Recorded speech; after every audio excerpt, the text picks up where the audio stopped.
Hello नमस्कार। Welcome to all. आप सभी का स्वागत है रणधीर एजुकेशन में।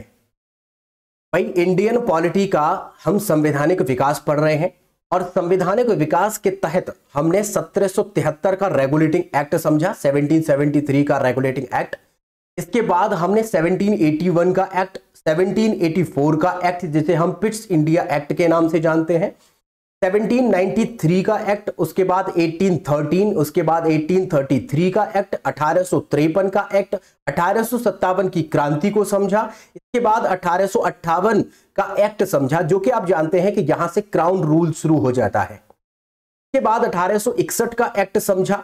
इसके बाद बारी बारी से हम समझते हुए 1909 के एक्ट तक पहुंचे, जिसे हम मार्ले मिंटो सुधार कहते हैं, जिसमें मुसलमानों के लिए अलग से पृथक निर्वाचक मंडल दिया गया था, ऐसा आप जानते हैं। इसके बाद एक और एक्ट आया, जलियांवाला बाग हत्याकांड, भी हमने आपको समझा दिया। इसके बाद 1919 का अधिनियम आता है, जिसे मॉन्टेग्यू चेम्सफोर्ड रिफॉर्म्स कहा जाता है। यहां तक हमने पूरा बारीकी से समझ लिया था। मुझे लगता है कि जिस प्रकार मैं आपको हिस्टोरिकल बैकग्राउंड इनके साथ बताता हुआ चल रहा हूं, आपके हिसाब से सारी चीजें बहुत अच्छे से आपको समझ में आ रही होंगी। आपका कॉन्सेप्ट भी बिल्ड हो रहा होगा। अगर आप यूपीपीसीएस का मेंस देने वाले हैं और आप आंसर राइटिंग करते हैं, तो वहां पर भी ये फैक्ट्स के साथ ये कॉन्सेप्ट मदद करता है। आपकी आंसर राइटिंग भी बहुत अच्छी सुधरने लगेगी अगर आप इसकी मदद ले रहे हैं तो। भाई, इसके बाद 1919 का जो मॉन्टेग्यू चेम्सफोर्ड सुधार आया, इसमें बहुत सारी व्यवस्थाएं की गई। क्या क्या हमने किया, क्या क्या उसमें हमने पढ़ा, ये हम लास्ट लेक्चर में कंप्लीट कर चुके हैं। आज के लेक्चर में उसी से आगे समझें। और आज का लेक्चर जो डेडिकेटेड है हमारा, उसमें हम भारत शासन अधिनियम 1935 समझने वाले हैं।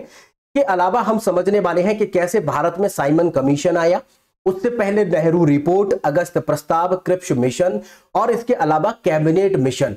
इस कैबिनेट मिशन की वजह से ही भारत में संवैधानिक विकास समाप्त हुआ और भारत का संविधान बनना शुरू हुआ। यही वजह है कैबिनेट मिशन 1946।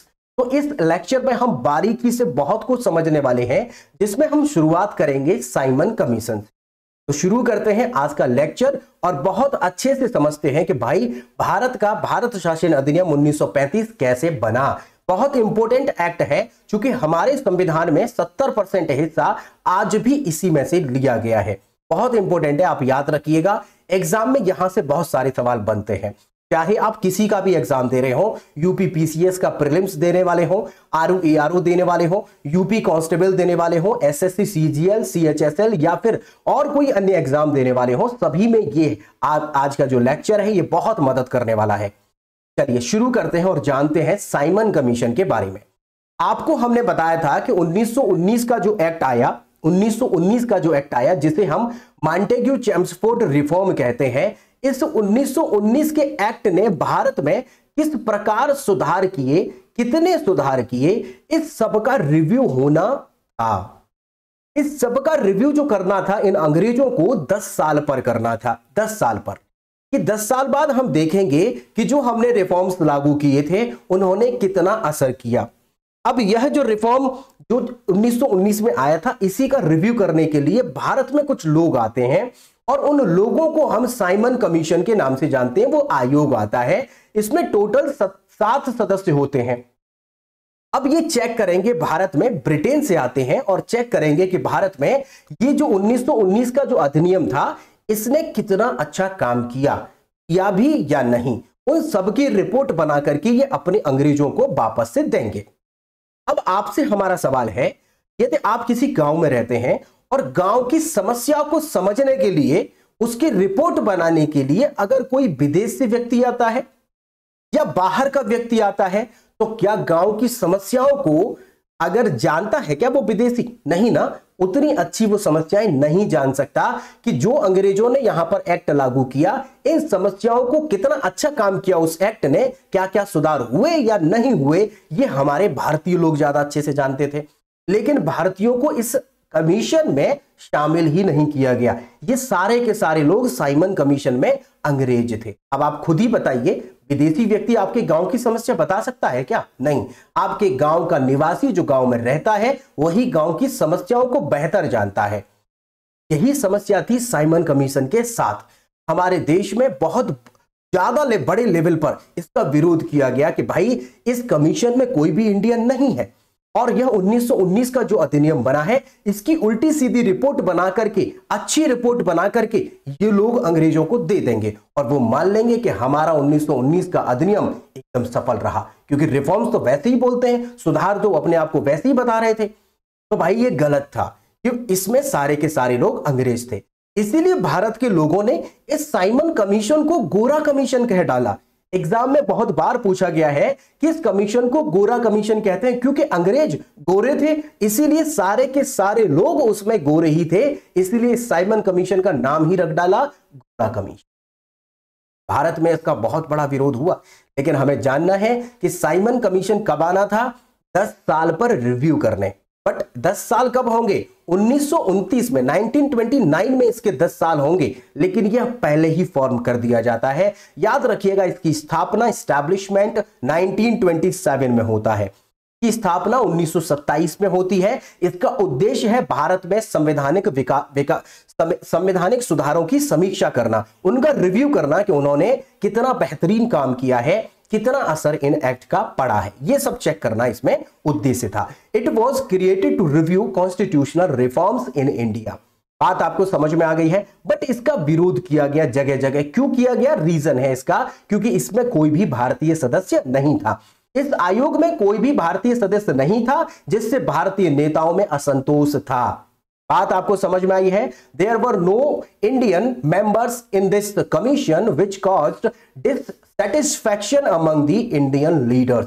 जो भारत के बड़े बड़े लीडर्स थे, इनमें बहुत ही ज्यादा एक डिससैटिस्फैक्शन था, क्योंकि इसमें कोई भी भारतीयों को शामिल नहीं किया गया था, और यह गलत भी था। इनको भारतीयों को शामिल करना चाहिए था, जो इनको बताता कि इस एक्ट ने जो काम किया वो उतना अच्छा काम नहीं किया जितना कि ये सोच रहे थे। जगह जगह पर इस साइमन कमीशन के विरोध किए गए और नारे लगाए गए, साइमन गो बैक। देखिए, साइमन गो बैक का जो नारा है, इसका एग्जाम में सवाल पूछा जाता है कि साइमन गो बैक का नारा किसके द्वारा लिखा गया है। तो साइमन गो बैक का नारा जो लिखा गया है वो यूसुफ मेहर अली के द्वारा लिखा गया है, और ये जो पिक्चर हमने दिया है ये यूसुफ मेहर अली का पिक्चर है, और ये साइमन गो बैक का ओरिजिनल पिक है, जो इन्होंने बड़े बड़े होर्डिंग्स लगवा करके, बड़े बड़े बैनर्स बनवा करके विरोध प्रदर्शन किया। और विरोध जो किया गया ये बहुत बड़े लेवल पर हुआ। अगर आपसे ये कभी एग्जाम में पूछ ले, जो कि हिस्टोरिकल बैकग्राउंड का ही एक हिस्सा है, साथ में हम इसको बहुत डिटेल में मॉडर्न हिस्ट्री में पढ़ेंगे। ये हमारा वादा है कि आप साइमन कमीशन की बात करें या फिर अन्य किसी और ऐसी घटना की बात करें, सबके बारे में बिल्कुल ऐसे आपको समझ में आएगा जैसे आपके आंखों के सामने की बात हो। ये हमारी श्योरिटी है। मॉडर्न हिस्ट्री में बहुत डिटेल में इनके बारे में बताते हैं, लेकिन यहां पर जितना जरूरी है, क्योंकि हम इंडियन पॉलिटी पढ़ रहे हैं, उसमें हिस्टोरिकल बैकग्राउंड आपको बताना जरूरी है, जितना जरूरी है हम यहां पर बताते हुए चल रहे हैं। तो साइमन गो बैक का जो नारा है वो यूसुफ मेहर अली के द्वारा लिखा गया, ऐसा एग्जाम में पूछा जाता है। क्या आप जानते हैं जो इंकलाब जिंदाबाद है वो किसका नारा है? तो आपके दिमाग में आएगा भगत सिंह, लेकिन आप गलत हैं। भगत सिंह का वो नारा नहीं है। भगत सिंह ने उस नारे को फेमस बनाया, जगह जगह इंकलाब जिंदाबाद के नारे लगाए, लेकिन वो लिखा हुआ किसी और का है। उसी प्रकार साइमन गो बैक का जो नारा है वो यूसुफ मेहर अली का लिखा हुआ है, लेकिन इसे फेमस बनाने वाले व्यक्ति थे उस समय के लाला लाजपत राय। बहुत ही अच्छे व्यक्ति और बहुत ही अच्छे बड़े नेता थे। बड़े बड़े युवा जो बड़े बड़े क्रांतिकारी थे, सभी उन्हें अपना गुरु मानते थे। पंजाब के बहुत बड़े नेता थे। अब जानते हैं कि इन्होंने भारत में दूसरा सबसे बड़ा सरकारी बैंक, जिसे पंजाब नेशनल बैंक कहते हैं, उसकी भी स्थापना इनके द्वारा और इनके साथियों के द्वारा की गई है। पंजाब नेशनल बैंक जो पहला बैंक बना, ये लाहौर में स्थापित किया गया था शुरुआत में, लेकिन आजकल इसका हेडक्वार्टर नई दिल्ली में है, पंजाब नेशनल बैंक का। और यह भारत का पहला ऐसा बैंक बना था जो पूरी तरह से भारतीयों के द्वारा बनाया गया। इसमें और कोई पार्टनर नहीं था, सिर्फ पैसा लगा था भारतीयों का। बैंकिंग हिस्ट्री को जानने के लिए आप इकोनॉमिक्स के हमारे लेक्चर्स देख सकते हैं, वहां पर आपको पूरा बैंकिंग का इतिहास, IBPS, RRB, IBPS, PU, SBI, LIC, सबके लिए बहुत जरूरी है। एसएससी में भी बहुत सारे सवाल वहां से बनते हैं, तो वहां पर आप उसको चेक कर सकते हैं। अगर आपको चेक करना नहीं आता है तो आप एक बार चैनल पर जाइए और उस पर प्लेलिस्ट का कॉलम बना रहता है। बहुत से लोगों की शिकायत होती है मिल नहीं रहा है उन्हें वीडियो। भाई वीडियो आप देखने के लिए, लेक्चर देखने के लिए आप उस चैनल पर जाइए और चैनल पर जाने के बाद एक प्लेलिस्ट का कॉलम आता है, जो भी नए सब्जेक्ट आते हैं प्लेलिस्ट में क्रम वाइज लगा दिए जाते हैं, आप वहां से स्टडी कर सकते हैं। तो फिलहाल हम लौटते हैं अपने टॉपिक पर और जानते हैं कि साइमन कमीशन जो आया इसमें नारे लगाए गए Simon go back, Simon go back के नारे लगे जगह जगह पर। अब अंग्रेज बोले कि यार ये काम ही नहीं करने दे रहे हैं। चलो ठीक है, हम सारे अंग्रेज हैं इसमें, लेकिन काम तो करने दीजिए। सरकार अंग्रेजों की ही। अंग्रेजों ने ऑर्डर दिया कि जितने भी लोग विरोध प्रदर्शन कर रहे हैं, जैसा आज भी होता है कि अगर आप विरोध प्रदर्शन कर रहे हैं तो भारत सरकार के विरुद्ध अगर कर रहे हैं तो भारत सरकार लाठी चार्ज करवाती है, राज्य सरकार भी लाठी चार्ज करवाती है। ठीक उसी प्रकार उस समय पर भी लाठी चार्ज करवाया गया। जो लोग विरोध प्रदर्शन कर रहे थे, और सबसे बड़े लेवल पर जो विरोध प्रदर्शन हो रहा था वो कर रहे थे हमारे लाला लाजपत राय। लाहौर में सबसे बड़े लेवल पर हो रहा था, लाहौर में। और लाला लाजपत राय पर जैसे ही लाठी चार्ज स्टार्ट हुआ, उन्होंने कुछ नहीं कहा, लाठियां सहते रहे। जैसा कि होता है, आप हाथ नहीं उठा सकते हैं लेकिन भाग सकते हैं, वगैरह वगैरह होता है। अब इन पर लाठी चार्ज किया गया। इनको इतनी चोटें आईं कि यह हॉस्पिटल में एडमिट हो गए। और याद रखिएगा, लाठी चार्ज जनरल स्कॉट के द्वारा किया गया था। लाठी चार्ज जनरल स्कॉट के द्वारा किया गया था, जैसा कि हमने यहां पर मेंशन किया गया है। याद रखिएगा 1928 में एक बड़ा जन आंदोलन विरोध प्रदर्शन कर रहा था। किसके नेतृत्व में चल रहा था? लाला लाजपत राय के विद्रोह उसमें नेतृत्व में, और लाहौर में यह नेतृत्व चल रहा था इनका।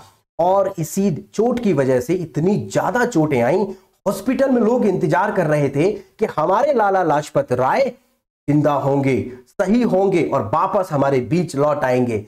लेकिन वो तो नहीं लौटे। एक खबर लौटी, और खबर ये थी कि 17 नवंबर 1928 को खबर आती है हॉस्पिटल के बाहर कि अब आपके नेताजी, जिनका नाम है लाला लाजपत राय, अब इस दुनिया में नहीं रहे।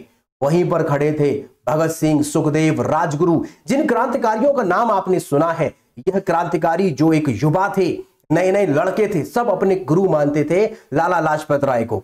खून खोल बैठा और सोचने लगे कि हमारे प्रिय नेता, हमारे जो सब कुछ थे, हमारे आइडियल थे, इनको मार डाला गया। और किसकी वजह से? लाठी चार्ज की वजह से। और लाठी चार्ज किसने किया? जनरल स्कॉट ने किया। जनरल स्कॉट के प्रति इन लोगों के दिमाग में आया कि नहीं, हम इसे नहीं छोड़ेंगे, इसने हमारे नेताजी को मारा है, हम इसे मारेंगे। इसी का बदला लेने के लिए भगत सिंह, सुखदेव, राजगुरु, आप सबकी स्टोरी जानते हैं कि इन्हें जेल में पकड़ा गया, इन्हें फांसी दी गई। कारण क्या था? इन्होंने इसी जनरल स्कॉट को मारने के लिए प्लानिंग की और उसे मारा। लेकिन जब मारने गए तो जनरल स्कॉट नहीं आया, उसकी जगह सैंडर्स की हत्या हो जाती है। जनरल स्कॉट नहीं मरता, सैंडर्स की हत्या हो जाती है, क्योंकि पहचानने में कुछ गलती होती है और वो मर जाता है। उसी की हत्या की साजिश में इन भगत सिंह, सुखदेव, राजगुरु को आप जानते हैं 1931 में फांसी पर चढ़ाया जाता है। पूरी कहानी बताएंगे मॉडर्न हिस्ट्री में, इनके बारे में एक एक बात, इनका जीवन कैसा रहा शुरुआती, इन्हें फांसी क्यों दी गई, क्यों ऐसा हुआ कि जवाहरलाल नेहरू, चाहे डॉक्टर भीमराव अंबेडकर, चाहे महात्मा गांधी, इतने बड़े लॉयर थे, इतने बड़े एडवोकेट, बैरिस्टर थे ये, लेकिन फिर भी इन्होंने नहीं बचाया या बचा नहीं पाई। सब कुछ आपको बताएंगे ए टू जेड। इन्हें क्यों सूली पर चढ़ाया गया, आपको मॉडर्न हिस्ट्री। हमारे यहां पर जो सीरीज चल रही है, आप जानते हैं कि इंडियन पॉलिटी की सीरीज चल रही है, इकोनॉमिक्स की चल रही है, वर्ल्ड मैप की अभी 1-2 दिन में स्टार्ट हो जाएगी। इसके अलावा हमारी जो ये आपका मैप है ये भी स्टार्ट हो जाएगा। साथ ही साथ आप करंट अफेयर की सीरीज देख ही रहे हैं कि हम Sunday to Sunday current affair लेके आते हैं, मंथली लेके आएंगे, ईयरली लेके आएंगे। इसके अलावा हम हिस्ट्री भी सीरीज स्टार्ट करेंगे। बाकी जितने भी सब्जेक्ट जीएस फाउंडेशन के लिए जरूरी हैं, सभी में हम ए टू जेड आपकी मदद करेंगे, और ऐसी मदद करेंगे कि आप चाहे पीसीएस का मेंस दे के आइएगा, प्रीलिम्स दे के आइएगा, कितना भी डेप्थ में सवाल पूछे आपसे नहीं बचे, इस बात की श्योरिटी है। एक बार ढंग से हमारे साथ पूरा सिलेबस कंप्लीट करिए। भाई जनरल स्कॉट के बाद आपको बताएं, लाला लाजपत राय ने लास्ट में अपने समय में कहा था, जब वह लग रहा था उन्हें, जो चोट बहुत ज्यादा थी, उनका स्टेटमेंट था, और स्टेटमेंट एग्जाम में बहुत पूछता है। स्टेटमेंट ये था कि मेरे ऊपर किया गया एक एक वार, लाठी का एक एक वार इन अंग्रेजों की ताबूत पर आखिरी कील साबित होगा। ताबूत आप जानते हैं जिसमें अंग्रेजों को दफनाया जाता है, उसमें पैक करके जो एक काठ की होती है जिसमें पैक किया जाता है और इसके ऊपर कील लगाई जाती है, तो ताबूत वो हो गया। उस पर जब आखिरी कील लग जाती है 1 बाय 1, तो आखिरी के बाद अब यह तय है कि यह ताबूत कभी नहीं खुलेगा। तो ताबूत के बारे में इन्होंने स्टेटमेंट दिया है जो कि एग्जाम में बहुत पूछा जाता है। भाई ध्यान रखिएगा, हम आपकी यहां पर इंडियन पॉलिटी के साथ साथ हिस्ट्री के भी कुछ क्वेश्चंस बताते हुए चल रहे हैं, तो प्लीज नोट करते रहिए।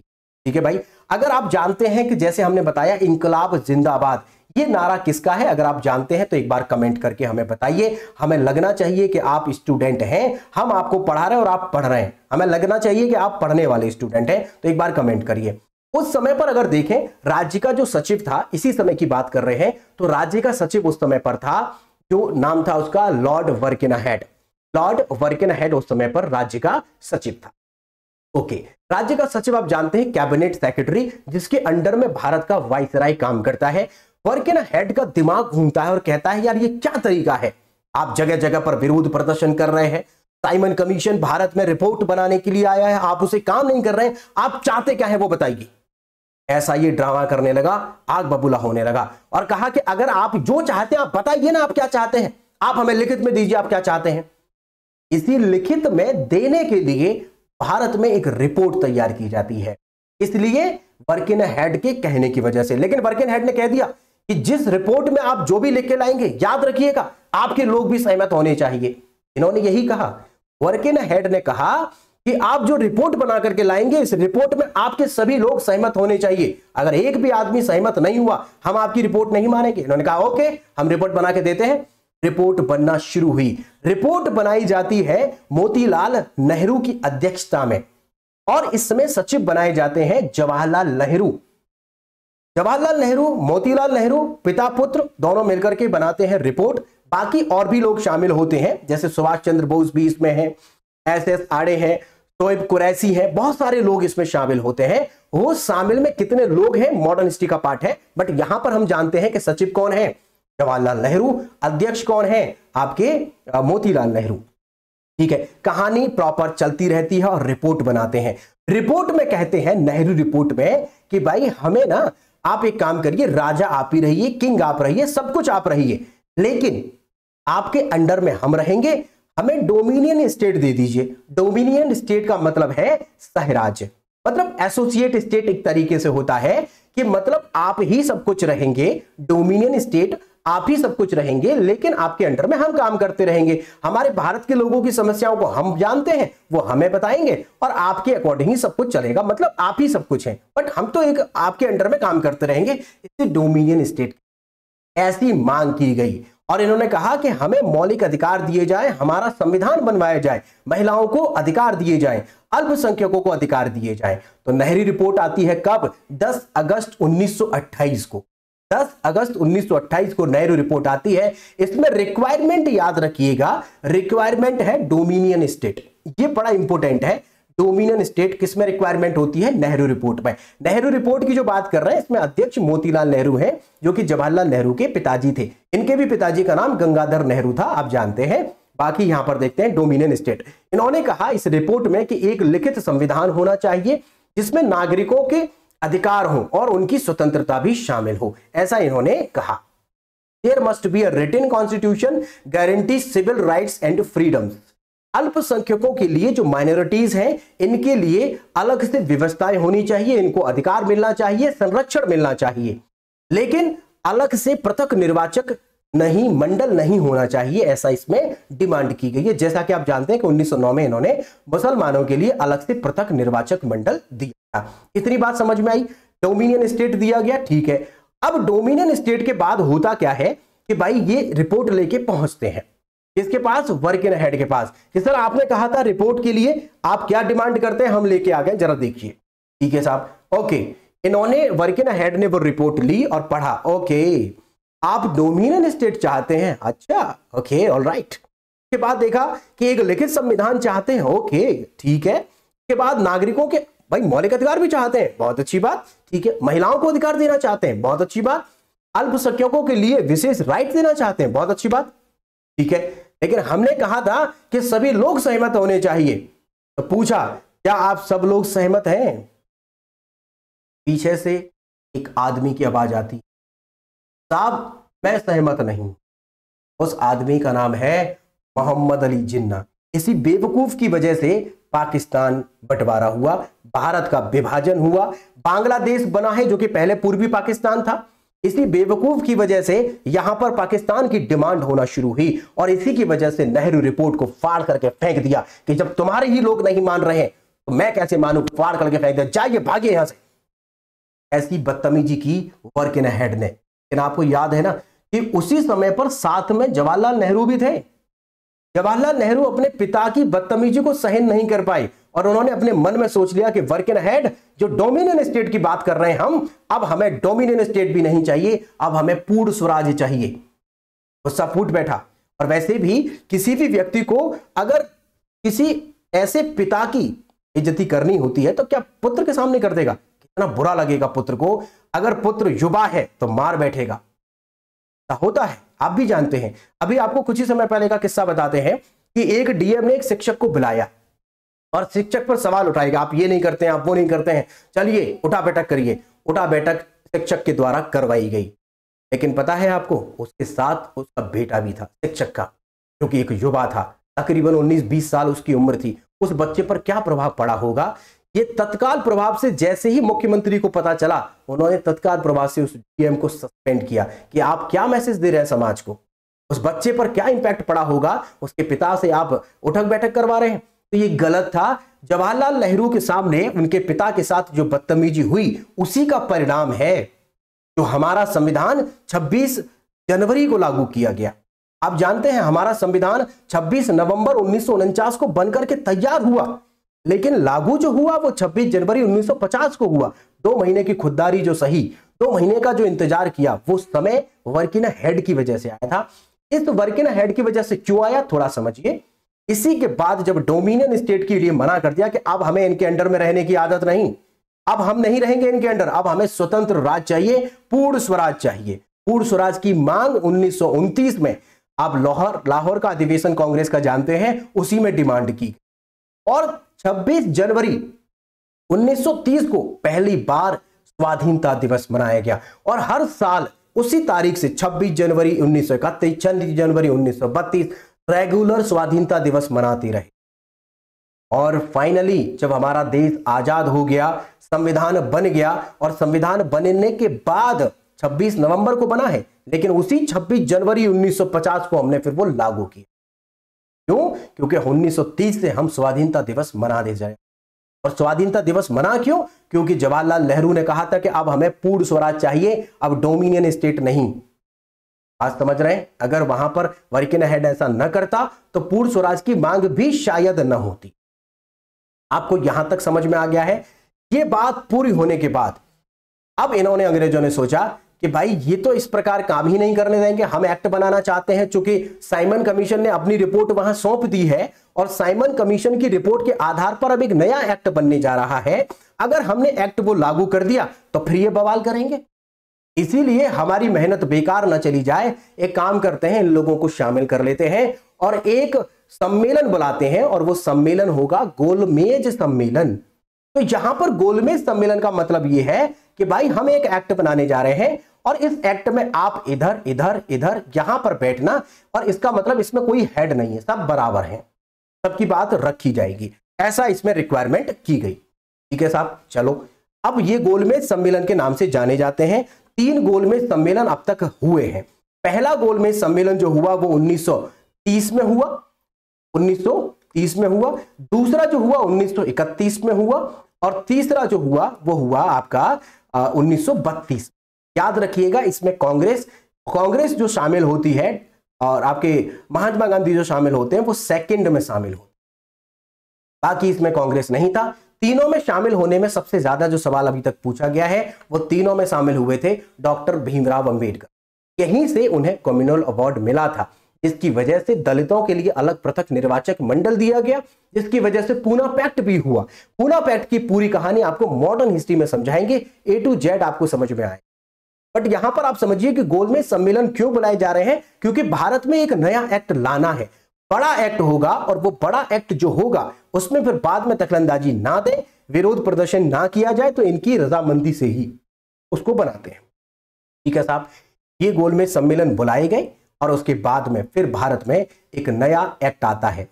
यही एक्ट जो होता है गोलमेज सम्मेलन का परिणाम। साथ ही साथ आप याद रखिएगा जो साइमन कमीशन है उसकी रिपोर्ट, इन सबको मिलाकर के भारत में सबसे बड़ा अब तक का यानी 1935 तक का सबसे बड़ा एक्ट लाया जाता है, जिसे हम बोलते हैं गवर्नमेंट ऑफ इंडिया एक्ट 1935, 1935 का भारत शासन अधिनियम। ये भारत शासन अधिनियम इतना जरूरी है आपके लिए, हमारे लिए, क्योंकि हमारे संविधान में आज भी 70% हिस्सा इसी एक्ट का है। बात समझिएगा, भारत का जो संविधान है इसका 70% हिस्सा हमारा आज भी इसी से लिया गया है। तो बाकी 30% क्या है, बताएंगे आपको क्या है। अभी पहले एक्ट के बारे में समझ लेते हैं, फिर बताएंगे कि 70% के अलावा और कौन सा हिस्सा है जो हमारा इसमें नहीं था, बाद में हमने जोड़ा है। तो ये एक्ट जो है अब तक का सबसे बड़ा एक्ट है, सबसे बड़ा अधिनियम है, बिगेस्ट एक्ट है। याद रखिएगा, एग्जाम में पूछता है भारत शासन अधिनियम 1935। बात करते हैं इतना बड़ा है, क्यों बड़ा है, क्योंकि इसमें आर्टिकल 321 थे। देखिए आर्टिकल को अगर मैं समझाऊं आपको कि आर्टिकल का मतलब क्या है, जैसे कोई भी हमारा जब संविधान हम पढ़ रहे हैं तो संविधान में ऐसे पॉइंट लिखे हुए हैं, point number 1, point number 2, point number 3, ये जो पॉइंट्स लिखे हैं ना, ये 1, 2, 3, ये पॉइंट्स को ही हमारे संविधान में आर्टिकल 1, आर्टिकल 2, आर्टिकल नंबर 3 कहा जाता है। एक्ट में अगर देखें कोई एक्ट आता है तो उसमें इसे हम धारा के नाम से जानते हैं, सेक्शन के नाम से। तो इतना तो आपको आता ही है, कोई इश्यू नहीं है। तो यहां पर अगर देखें कि एक्ट कितने हैं, एक्ट पे अनुच्छेद कितने हैं, आर्टिकल 321 आर्टिकल है, अनुसूचियां शेड्यूल 10 हैं। शेड्यूल्स के बारे में पूरी बात समझाएंगे, आगे हमारा टॉपिक आएगा शेड्यूल का। और पार्ट देखें तो 14 है, इतना बड़ा था, इसलिए एग्जाम में पूछेगा आपसे सबसे बड़ा अब तक का कौन सा था, तो यही था। के बारे में अगर बात करें तो प्रांतों में द्वैध शासन डायरकी जो थी वो राज्यों में समाप्त कर दी गई, लेकिन शुरुआत जो होती है वो 1773 के रेगुलेटिंग एक्ट के द्वारा बंगाल में शुरुआत होती है, उसके बाद समाप्त कर दिया जाता है। आपको पता ही है ना, ये तो सब आप जानते हैं, 1765 से शुरुआत होगी, 1773 में समाप्ति होगी। ये सब हमने लास्ट लेक्चर्स में डिस्कस कर लिया है। द्वैध शासन क्या होता है, डायरकी क्या होती है, ये भी बता दिया है आपको, और शुरुआत इसकी कब होती है ये भी बता दिया। और हमने उस समय भी बताया था 1935 में केंद्र में द्वैध शासन शुरू होता है और यहां प्रांतों में यानी राज्यों में समाप्त कर दिया। तो यहां पर द्वैध शासन समाप्त है। आगे बढ़ते हैं भाई, इसमें अगर कहें हमने आपको बता ही दिया है कि हमारे संविधान में 70% हिस्सा आज भी भारत सरकार अधिनियम किसका है, 1935 का। ये एक्चुअल फोटो है, रियल फोटो है उस समय का, हमने लिया हुआ है 1935 से। आगे बात करते हैं संघीय न्यायालय। देखिए संघीय न्यायालय के बारे में बताएं कि कोर्ट की जो स्थापना हुई थी वो 1773 के रेगुलेटिंग एक्ट के तहत 1774 में कहां हुई थी, कलकत्ता में हुई। ऐसा तो आप जानते ही हैं, ये तो हमने आपको बता ही दिया। एलिजा इम्पे इसके पहले सीजे बनाए गए थे, चीफ जस्टिस बनाए गए थे, लेमेस्टर, हाइड, चैम्बर्स, बाकी न्यायाधीश भी थे, ऐसा आपको याद होगा। ये बन गया आपका 1774 में कलकत्ता में। ये था एक सुप्रीम कोर्ट। सुप्रीम कोर्ट का मतलब होता है एक ऐसा कोर्ट जिसके ऊपर कोई और कोर्ट नहीं है, यानी अपेक्स कोर्ट। अपेक्स कोर्ट था ये सुप्रीम कोर्ट। लेकिन इसी सुप्रीम कोर्ट को बाद में यहीं पर 1935 के अधिनियम के द्वारा 1 अक्टूबर 1937 को बाद में लाया गया है दिल्ली और बना दिया गया फेडरल कोर्ट।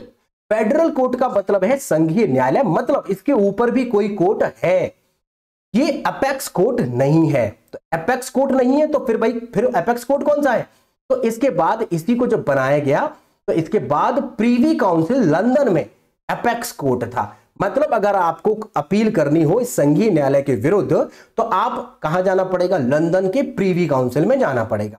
लेकिन आज ऐसी व्यवस्था नहीं है, आज हमारा supreme court is a apex court. लेकिन अपेक्स कोर्ट का मतलब है कि इसके ऊपर आप अपील नहीं कर सकते हैं। हालांकि कुछ सिचुएशंस ऐसी होती है कि आर्टिकल नंबर 72 के तहत राष्ट्रपति कुछ दशाओं में माफ कर सकते हैं, वो अलग केस है, लेकिन अपील नहीं की जा सकती। ये जो हम बता रहे हैं आर्टिकल नंबर 72 की, ये है मर्सी पिटीशन। इसमें क्षमा याचिका दायर की जाती है, वो अलग केस है। लेकिन हमारा जो केस यहां आपको बता रहे हैं, सुप्रीम कोर्ट से ऊपर कोई भी कोर्ट नहीं है। लेकिन इस कोर्ट में संघीय न्यायालय में एक कोर्ट और था, प्रीवी काउंसिल, जो कि लंदन में था। बात आपको समझ में आ गई है। इसको लाया जाता है दिल्ली, और दिल्ली में आप जानते हैं कि सर मैरिस गोएकर इसके पहले सीजे बनाए जाते हैं, चीफ जस्टिस ऑफ इंडिया। इसके बाद फिर इसमें भारतीय लोग शामिल होते हैं। और हमारा जो सुप्रीम कोर्ट आज का है, जिसमें 33+1 जजेस हैं, इसमें शुरुआत में इतने जज नहीं थे। शुरुआत में 1+7 यानी 8 ही जज हुआ करते थे, जिसमें एक मुख्य न्यायाधीश भी था। इसकी स्थापना जो हुई थी वो 28 जनवरी 1950 को हुई थी।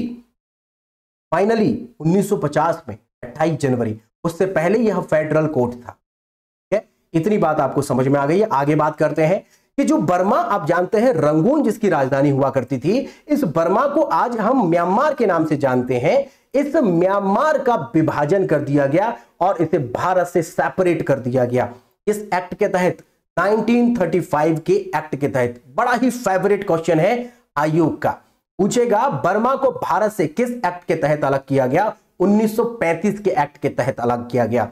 ये आप जो कुछ ग्रीन दिखाई पड़ रहा है, ये भारत है हमारा।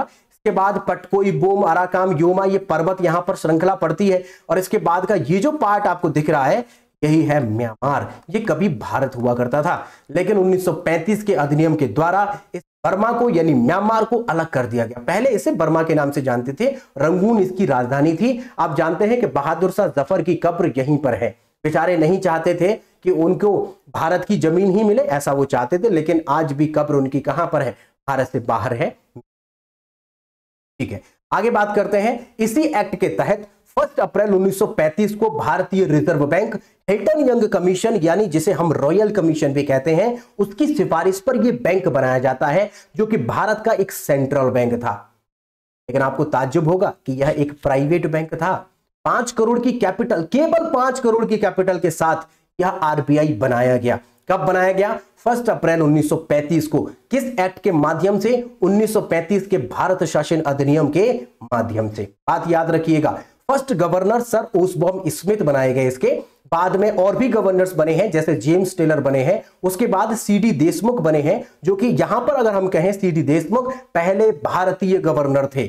जब इसका क्वार्टर, जो हेडक्वार्टर था, शुरुआत में कलकत्ता बनाया गया था, लेकिन इसके हेडक्वार्टर को ट्रांसफर करके मुंबई लाया गया और आज तक इसका हेडक्वार्टर मुंबई में है। के बारे में A to Z अगर आपको जानना है तो इकोनॉमिक्स की सीरीज चल रही है, उसमें हमारा टॉपिक अभी नेक्स्ट आने वाला है आरबीआई। A to Z कहानी आपको इसके बारे में बताएंगे कि आरबीआई ने पहली बार नोट प्रिंट करना शुरू किसने किया? 1938 में इसके द्वारा नोट प्रिंट स्टार्ट किए गए। तो इससे पहले 1938 से पहले यह काम कौन करता था? सारी बातें A to Z आपको इकोनॉमिक्स की क्लास जो हमारी चल रही है उसमें आपको बताएंगे। नेक्स्ट या उससे नेक्स्ट वाला हमारा ये लेक्चर रहेगा इकोनॉमिक्स में। ठीक है, सर ओसबॉर्न स्मिथ इसके बनाए गए। और कहां पर स्थापित की गई है? ये कलकत्ता में, केवल 5 करोड़ की कैपिटल के साथ। बात आपको समझ में आई भाई? ठीक है, अब इस एक्ट के बारे में एक स्टेटमेंट बड़ा पूछा जाता है। दरअसल आप जानते हैं, अब आपको बताने का समय आ गया है, वो ये कि भाई हमने कहा कि हमारा जो संविधान है उसका 70% हिस्सा हमने इसी में से लिया है। हमारे भारत में रिक्वायरमेंट थी कि भारत में लोगों को मौलिक अधिकार दिए जाएं, लेकिन जब यह अधिनियम आया, भारत शासन अधिनियम 1935, तो इसमें हमें मौलिक अधिकार नहीं दिए गए। बाद में आपको पता ही है, जब हमारा संविधान लागू हुआ तो हमने अपने लिए मौलिक अधिकार रखे हुए हैं। कितने मौलिक अधिकार हैं आप ये जानते हैं? अगर आप जानते हैं तो एक बार कमेंट करके बताइए कितने मौलिक अधिकार हैं। फिलहाल देखें तो कौन कौन पढ़ रहा है। तो मौलिक अधिकारों की संख्या आपको बतानी है। मौलिक अधिकार हमारे इसमें जोड़े गए, तो मान लेते हैं 20% मौलिक अधिकार हो गए। फंडामेंटल ड्यूटीज कब जोड़ी गई, जरा कमेंट करके बताइए। फंडामेंटल ड्यूटीज जोड़ी गई हैं, मान लेते हैं कि वो हमारी 5% है, और 5% में संशोधन और मान। इस प्रकार हमारा ये टोटल कितना हो जाता है? ये हो जाएगा आपका 100%, क्योंकि हमारे पास मौलिक अधिकार मिले, फंडामेंटल आपके ड्यूटीज मिली, इसके अलावा और कुछ संविधान में संशोधन। फिलहाल हमारे इसमें यही है। आगे बात करते हैं कि भाई हमें जब इसमें वो नहीं दिया गया, मौलिक अधिकार नहीं दिया गया, तो लोगों ने कहा कि बेकार है ये एक्ट। तो उन्होंने कहा कि हमें एक ऐसी कार दी गई है जिसमें ब्रेक थे, मतलब सब रोकने के लिए था लेकिन इंजन नहीं। ऐसा स्टेटमेंट पूछा जाता है। ये स्टेटमेंट जवाहरलाल नेहरू का है। याद रखिएगा किसका स्टेटमेंट है, जवाहरलाल नेहरू का ये स्टेटमेंट है। आगे बात करते हैं भाई अगस्त प्रस्ताव। अगस्त प्रस्ताव जो आता है वो क्यों आता है, इसका कारण है। अगस्त प्रस्ताव 8 अगस्त 1940 को आएगा। रीजन क्या है, रीजन ये है कि 1939 में भारत जो था वो अपना काम कर ही रहा था, विश्व युद्ध चालू हो गया था। 1939 से शुरू हुआ है, 1945 तक चला था। तो विश्व युद्ध चला तो ये अंग्रेज लोग चाहते थे कि भारत के जो लोग हैं वो हमारे साथ हमारी तरफ से लड़े। इतनी गलत बात है, हमारी कोई लड़ाई थोड़ा ही है किसी से, लेकिन हम क्यों लड़ेंगे किसी की तरफ से। तो हम लोगों को शामिल करने के लिए, हमारे यहाँ के सैनिकों को शामिल करने के लिए इन्होंने क्या किया कि भारत में एक अगस्त प्रस्ताव भेजा 8 अगस्त 1940 को। इसीलिए अगस्त में भेजने के कारण इसका नाम ही पड़ गया अगस्त प्रस्ताव। इस प्रस्ताव में क्या था कि आप लोग हमारे साथ लड़िए मरिए, और आप अगर हमारे साथ लड़ते हैं तो हम वादा करते हैं कि आपके लिए संविधान बनवा देंगे। उस समय का वायसराय लिख के देता है अगस्त प्रस्ताव में। वायसराय का नाम है लिनलिथगो। देख लो इसका टेढ़ा मुंह, ये देखो, ये टेढ़ा मुंह दिख रहा है ना आपको इसका, लिनलिथगो का। ये लिनलिथगो जो था ये कह रहा है कि हमारी तरफ से लड़िए और मरिए, बाद में हम आपको क्या कर देंगे, हम दे देंगे आपको संविधान सभा बनाने का मौका, आपको अपना संविधान बनाने का मौका मिलेगा। लेकिन हमारे भारत के लोगों ने इनकी चालाकी को भांप लिया, ये झूठ बोल रहे हैं, हमारे लोगों को मरवाना चाहते हैं, कटवाना चाहते हैं, कुछ नहीं करेंगे। इसके बारे में A to Z modern history में बात कर लेंगे। लेकिन इन्होंने यहां पर इसी बात का विरोध करने के लिए व्यक्तिगत सत्याग्रह शुरू किया, पर्सनल सत्याग्रह। व्यक्तिगत सत्याग्रह का मतलब है कि हम इस बात का विरोध करते हैं और हम इस बात को प्रूव करना चाहते हैं कि हम इन अंग्रेजों की तरफ से नहीं है। कोई और देश ये न माने कि हम भारतीय उनके खिलाफ हैं, नहीं, हम इनकी तरफ से नहीं लड़ रहे हैं। इस बात का विरोध करने के लिए व्यक्तिगत सत्याग्रह किया, बहुत लोगों ने किया, लेकिन पहले व्यक्ति का नाम पूछता है। याद रखिएगा प्रथम सत्याग्रही थे विनोबा भावे। प्रथम सत्याग्रही कौन, विनोबा भावे थे, ये याद रहेगा आपको, सवाल पूछा जाता है। स्टेटमेंट जवाहरलाल नेहरू के द्वारा दिया गया कि जंग, उस पे दरवाजे पर लगी जो जंग वाली कील होती है वो कील है ये, दरवाजे पे जंग लगी कील है ये। कैसा, ये प्रस्ताव, क्योंकि जंग लग चुकी है, अब इसका कोई मकसद नहीं है, कोई मतलब नहीं, इसको नहीं एक्सेप्ट किया गया, अगस्त प्रस्ताव फेल हो गया। ठीक है, इसके बाद भारत में इन लोगों ने, चूंकि पूरी दुनिया में फिर उन पर अंग्रेजों पर दबाव बनने लगा। दबाव क्यों, हारते हुए दिखाई पड़ रहे हैं, तो उन देशों ने दबाव बनाया कि अबे अंग्रेजों तुम उनको बुलाओ ना, भारत की सेना को शामिल करो, कुछ भी करके शामिल करो, नहीं तो हार जाएंगे हम लोग। इसलिए इन्होंने दोबारा से एक अगस्त प्रस्ताव भेजा और मिशन का नाम है क्रिप्स मिशन। उस समय पर आप अगर कहें विंस्टन चर्चिल ने यह भेजा था। विंस्टन चर्चिल के बारे में बड़ी अनोखी बातें हैं, आपको मॉडर्न हिस्ट्री में बड़ा डिटेल से बताएंगे इनके बारे में। ये है विंस्टन चर्चिल, यही विंस्टन चर्चिल है, ये बंदर। ये विंस्टन चर्चिल जो है, यही विंस्टन चर्चिल ने कहा कि भारत के लोगों को शामिल करने के लिए स्टैफर्ड क्रिप्स तुम जाओ और उनके पास, उनके सामने वही प्रस्ताव रखो जो अगस्त प्रस्ताव था कि हम में शामिल हो जाइए, हम आपको संविधान सभा बनवा देंगे, मौलिक अधिकार दे देंगे, वगैरह वगैरह कर देंगे। ठीक है, लेकिन इन्होंने ये कतई नहीं बताया कि पाकिस्तान बनेगा कि नहीं। समय पर पाकिस्तान की डिमांड हो रही थी, पाकिस्तान की मांग हो रही थी, लेकिन इस समय पर इन्होंने नहीं बताया कि पाकिस्तान बनेगा या नहीं बनेगा। भारत के लोग सब जानते थे इन अंग्रेजों की चालाकी कि ये बता नहीं रहे हैं। इसका मतलब वो जो मुस्लिम है वो मानते हैं कि शायद नहीं बनाएंगे, और ये हिंदू लोग जो बाकी लोग हैं वो मानते थे कि शायद बना देंगे, इनका कोई भरोसा नहीं। इसीलिए क्रिप्स मिशन को भी नहीं एक्सेप्ट किया गया और इसे कहा गया क्रिप्स मिशन को कि भाई ये तो पोस्ट डेटेड चेक है। ये पोस्ट डेटेड चेक का मतलब होता है चेक पर जो तारीख होती है वो आज की नहीं, भविष्य की कोई तारीख होती है, इसे हम पीडीसी कहते हैं। वो उस तारीख पर जाके ही चेक क्लियर होगा, उससे पहले क्लियर नहीं होगा। पोस्ट डेटेड चेक इसे कहा गया, एग्जाम में बहुत पूछते। विंस्टन चर्चिल के विपक्ष में एक और व्यक्ति थे जिनका नाम था क्लीमेंट एटली। क्लीमेंट एटली जी, क्लीमेंट एटली जो थे वो विपक्ष के एक नेता थे और विंस्टन चर्चिल उस समय सरकार में प्रधानमंत्री, जैसे भारत सरकार में भी होता था। तो क्लीमेंट एटली का यह कहना था कि भाई सरकार, आप जो भारतीयों को आपने अपने कब्जे में लिया हुआ है, आप बताइए उससे क्या फायदा है। हमें लगता है कि भारत को संभालना अब बहुत मुश्किल काम है, बड़े बड़े नेता इस बात का विरोध कर रहे हैं, लोग आए दिन विरोध प्रदर्शन करते हैं, आए दिन वहां से बहुत डिमांड उठ रही है कि उन्हें अब आजाद कर दिया जाए, और इस तरह की डिमांड इतनी ज्यादा हो गई कि अब वो संभाल पाना बहुत मुश्किल है। आए दिन लड़ाइयां होती हैं जिससे कि वह बहुत सारे लोग मारे जाते हैं, हमारा बहुत नुकसान होता है और उसे संभाल पाना बहुत मुश्किल। अगर मैं प्रधानमंत्री बना तो उस देश को आजाद कर दूंगा, ऐसा क्लीमेंट एटली का कहना था विपक्ष में। बस इलेक्शन आया, ये बात भारतीयों को पता चली कि क्लीमेंट ऐसा आदमी है, क्लीमेंट एटली, जो हमें आजाद कर सकता है। इलेक्शन जैसे ही चल रहा था, एडवर्टाइजमेंट कराते हैं ये लोग, तो हमारे भारत के लोगों ने क्लीमेंट एटली के लिए लिखा वोट फॉर क्लीमेंट एटली, और जगह जगह पर चस्पा कर दिए इन्होंने पर्चे दे। क्लीमेंट एटली बोला कि ये एडवर्टाइजमेंट तो मैं नहीं करवा रहा हूं, ये कौन करवा रहा है? बाद में पता चला कि भारतीय लोग करवा रहे हैं। इससे उसके मन में फिर से एक भाव आया कि नहीं, भारतीय लोगों को तो आजाद करना ही होगा, यह आजादी मांग रहे हैं, चाह रहे हैं, और इतना बड़ा प्रदर्शन कर रहे हैं कि हमें करना ही पड़ेगा, और सही भी है। ठीक है, इत्तेफाक से ऐसा भी है कि क्लीमेंट एटली जीत जाता है, और जीतते ही सबसे पहले कहता है कि मेरे द्वारा दिया गया स्टेटमेंट, उस पर काम किया जाए और भारत जाइए, उसे अब आजादी की तैयारी करवाइए। लेकिन याद रहे, उसे ऐसे नहीं छोड़ना है भारत को, हम भारत को पहले समझाएंगे, सिखाएंगे कैसे शासन किया जाता है। ऐसे में आप बताइए, उसने सही सोचा कि गलत? सही सोचा।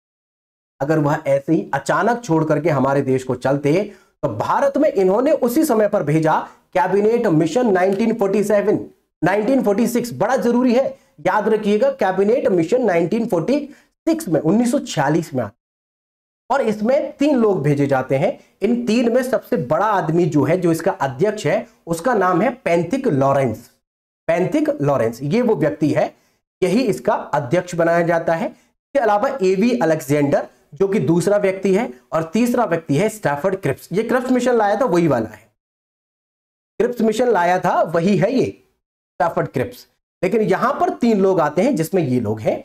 यही लोग आकर के भारत में प्रस्ताव रखते हैं, और उन्हीं क्लीमेंट एटली सरकार की 3 प्रमुख बातें भारत के समक्ष रखते हैं। पहली बात, 3 बातें हैं प्रमुख, क्या बातें हैं? नंबर 1, भाई संविधान निर्मात्री सभा का तुरंत चुनाव करवाया जाए। आपके लिए संविधान बनने वाला है, बहुत बहुत बधाई हो। भारत में उत्सव मनाया गया इस चीज का कि कैबिनेट मिशन आ चुका है, अब हमें आजादी मिलने वाली है, और स्टेटमेंट दिया गया कि अब आपका देश 1948 तक आजाद कर दिया जाएगा।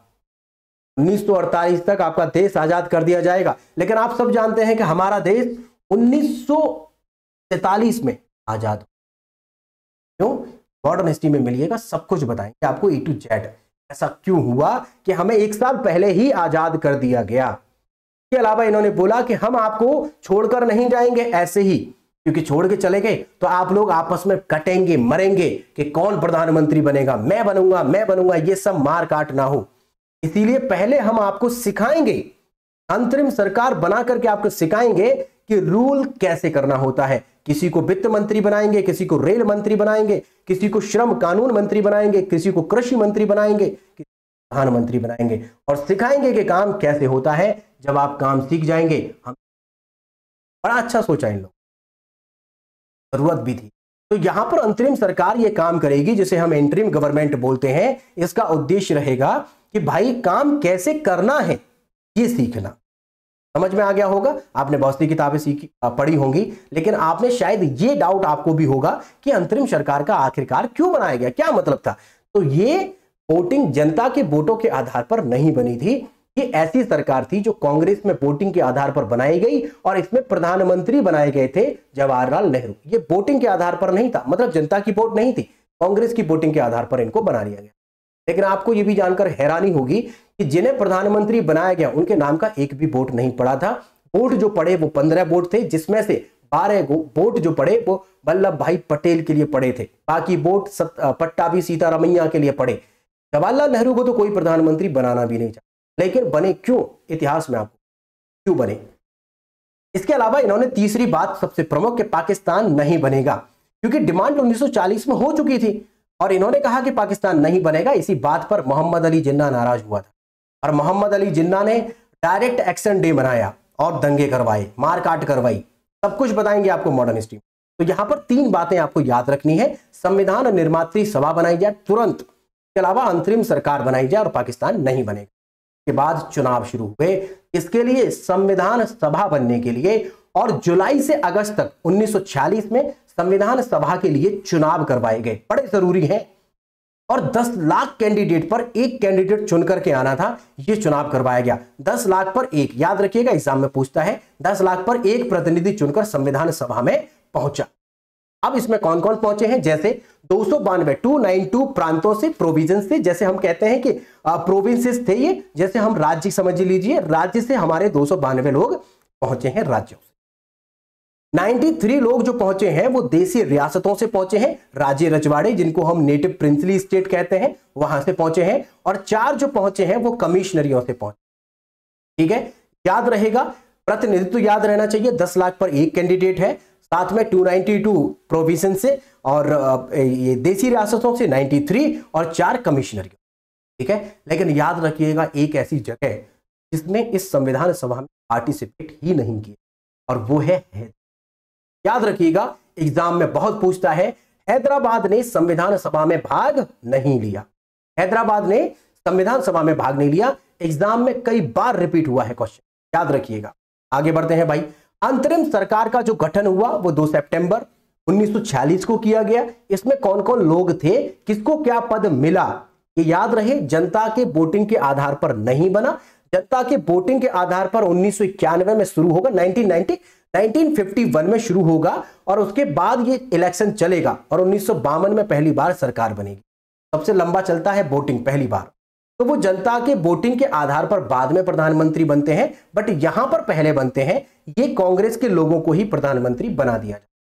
ठीक है, अंतरिम सरकार का गठन जो होता है वो 2 सितंबर 1946 को होता है, याद रखिएगा 2 सितंबर 1946। इसमें हमें देखना है कि कौन कौन लोग शामिल हैं। तो भारतीय राष्ट्रीय कांग्रेस जो कि 1885 से काम करती आ रही थी, इसके लोग, और साथ में मुस्लिम लीग के लोग भी शामिल थे। कौन कौन है, तो जवाहरलाल नेहरू, इन्हें उप प्रधानमंत्री बनाया गया। तो फिर आप कहेंगे प्रधानमंत्री कौन था, दरअसल यही प्रधानमंत्री उप प्रधानमंत्री थे। प्रधानमंत्री का मतलब है जो अध्यक्ष होगा वो उस समय का वाइसराय था, और वाइसराय तो विदेशी है, लेकिन संभालेगा कौन, जवाहरलाल नेहरू, जिन्हें हम उप प्रधानमंत्री या विदेश मंत्री या फिर आप अपनी भाषा में प्रधानमंत्री, हम इन्हें उपाध्यक्ष भी बोल सकते हैं, और अध्यक्ष हम वाइसराय को बोलेंगे, प्रधानमंत्री हम वाइसराय को बोलेंगे। बट कुछ किताबें इनको प्रधानमंत्री लिख देती हैं, जो कि ठीक है, कोई इशू नहीं है। ये कौन से दल से आते हैं, भारतीय राष्ट्रीय कांग्रेस से आते हैं। इसके अलावा बात करेंगे भाई, सरदार वल्लभ भाई पटेल, ये भी कांग्रेस से आते हैं, होम मिनिस्टर बनाए जाते हैं, इन्हीं को वोट मिलता है प्रधानमंत्री बनने के लिए, यही जो उप प्रधानमंत्री हम बता रहे हैं, कंफ्यूज मत होना। और प्रधानमंत्री का मतलब प्रधानमंत्री वाइसराय था, अध्यक्ष का मतलब वाइसराय अध्यक्ष था, वो उपाध्यक्ष है, जिन्हें हमारे देश का सबसे बड़ा पद मान लीजिए, यही सबसे बड़े अधिकारी हैं। ठीक है, और ये सरदार वल्लभ भाई पटेल होम मिनिस्टर बनाए गए, बलदेव सिंह डिफेंस मिनिस्टर बनाए थे। बलदेव सिंह, याद रखिएगा, बलदेव सिंह कौन है, आपके डिफेंस मिनिस्टर हैं, रक्षा मंत्री हैं। इसके अलावा राजेंद्र प्रसाद, याद रखिएगा, जो भारत में पहले राष्ट्रपति बने, राजेंद्र प्रसाद, और संविधान सभा के स्थायी अध्यक्ष भी बनाए गए। ये खाद्य एवं कृषि मंत्री, एग्रीकल्चर मिनिस्टर बनाए गए, और ये भी राष्ट्रीय कांग्रेस से। इसके बाद सी राजगोपालाचारी उद्योग एवं आपूर्ति मंत्री थे, सप्लाई इंस्पेक्टर थे, और सॉरी इंस्पेक्टर बोल रहे हैं, मंत्री, मिनिस्टर थे। इसके अलावा जॉन मथाई परिवहन मंत्री यानी ट्रांसपोर्ट मिनिस्टर थे। इसके अलावा भारतीय राष्ट्रीय कांग्रेस से ये प्रतिनिधित्व रखते थे। लियाकत अली वित्त मंत्री थे, लेकिन आपको बता दें पाकिस्तान का विभाजन होने के बाद यह वित्त मंत्री पद छोड़ देते हैं, क्योंकि हम पढ़ रहे हैं 2 सितंबर के हिसाब से। हमारा देश आजाद हो जाता है, उसके बाद ये चले जाते हैं, और इसके बाद ये किसी और को पद मिलता है। वो हम मॉडर्न हिस्ट्री जब पढ़ते हैं ना, वहां पर डिटेल में बताएंगे आपको, क्योंकि इसके बाद फिर कौन आते हैं, फिर उसके बाद इलेक्शन के बाद कौन आते हैं, सब बताएंगे। ठीक है, आगे बढ़ते हैं भाई। इसके अलावा आप याद रखिएगा, अबुल कलाम आजाद शिक्षा मंत्री बनाए गए, भारतीय राष्ट्रीय कांग्रेस से थे। ये हमने यहां पर बात कर ली है भाई कि 2 सितंबर 1946 को कौन कौन लोग रिप्रेजेंटेटिव बने, किसकी तरफ से, कांग्रेस की तरफ से और मुस्लिम लीग की तरफ से, जो भारत सरकार चलाएंगे। भारत सरकार में कैसे काम किया जाता है, कैसे काम करना है, ये इनका सीखने का उद्देश्य है यहां पर। ठीक है भाई, तो यहां पर आई होप आपको समझ में आ चुका है जो जो हमने समझाया है। यहां पर 1935 का अधिनियम, कैबिनेट मिशन, पूछेगा एग्जाम में कि हमारे यहां की जो संविधान सभा है वो किस मिशन के तहत बनाई गई, तो भारत शासन अधिनियम 1935 भी ऑप्शन में देगा और साथ में कैबिनेट मिशन भी देगा, क्रिप्स मिशन भी देगा। याद रखिएगा कि भारत की जो संविधान सभा है वो कैबिनेट मिशन के द्वारा बनाई गई। एग्जाम में बहुत पूछता है और लोग बहुत गलत करते हैं, कैबिनेट मिशन के द्वारा भारत में संविधान बनाया गया। ठीक है, अगर आपका कोई डाउट है, कोई प्रश्न है, तो आप हमें कमेंट कर सकते हैं, आपका मोस्ट वेलकम है। कंफ्यूजन हमेशा उसे ही होता है जो पढ़ता है। कंफ्यूजन केवल दो लोगों को नहीं होता, जो या तो बिल्कुल नहीं पढ़ता और जो अति का पढ़ता है, जिसके दिमाग में कोई कंफ्यूजन नहीं है। आप हमसे उल्टा पूछ लो, उन लोगों को कंफ्यूजन नहीं होता, बाकी जो पढ़ता है उसे कंफ्यूजन होगा। अगर आपका कोई डाउट है, कोई प्रश्न है, तो हमें कमेंट करिए अगर आप पढ़ते हैं। ठीक है, हम आपको उसका कमेंट का जवाब देंगे।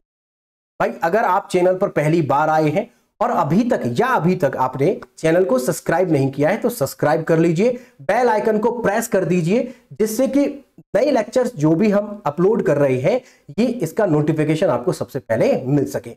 आपके सब्सक्राइब करने से हमें मोटिवेशन मिलेगा, बेहतरीन से बेहतरीन कंटेंट लाने की कोशिश करेंगे आपके लिए। ठीक है भाई, इसके अलावा आप हमसे जुड़ सकते हैं टेलीग्राम पर, इंस्टाग्राम पर और फेसबुक पर। टेलीग्राम पर हम करंट अफेयर के डेली क्विज फॉर्म में प्रैक्टिस करवाते हैं, इसके अलावा वहां पर हम पीडीएफ भी प्रोवाइड करवाते हैं। वहां टेलीग्राम पर जुड़ जाइए। टेलीग्राम पर सर्च करने के लिए आप @ लगाइए और रणधीर एजुकेशन लगा करके सर्च कर लीजिएगा, आपको हमारा ये वाला लोगो दिखेगा। इंस्टाग्राम फेसबुक पर भी आप हमें सर्च कर सकते हैं, वहां पर फॉलो कर सकते हैं, वहां पर भी सेम है @रणधीर एजुकेशन लगाकर सर्च करिए। लेक्चर के लास्ट तक बने रहने के लिए आपका बहुत बहुत धन्यवाद, शुक्रिया, थैंक यू।